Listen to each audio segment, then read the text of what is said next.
මෙම විශේෂන්ගේද මම ඔබට වර්ග 1 සහ වර්ග 2 දියවැඩියෝ අතර වෙනස්කම් සහ ඔබට එවන් කුමන වර්ගයේ ඇතිව ඇතද හඳුනා ගන්න ආකාරය පැහැදිලි කරලා දුන්නේ යන්නේ. ඉතින් අපි පළමුව වර්ග 1 දියවැඩියෝ ගැන බලමු.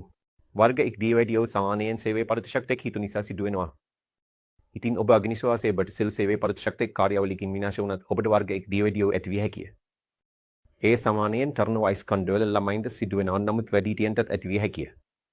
වර්ග 1 දියවැඩියෝ සඳහා පිළිතකාරය කියන්නේ ඉන්සුලින් පමණක් මේ මහතා ඉන්සුලින් විතරයි.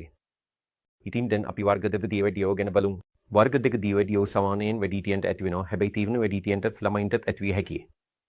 වර්ග 2 දියවැඩියෝ ඇතිවන්නේ අධික බරු ජීවන රටාව සම්බන්ධ ගැටලු සහ ඉන්සුලින් පෙරතුරු දෙන නිසායි. වර්ග 2 දියවැඩියෝ ජීවන රටාව වෙනස් කරමින් මොවුන් ලබා දෙන ඖෂධ වලින් සමහර විට ඉන්සුලින් වලින්වත් පලිතකරු කළ හැකිය.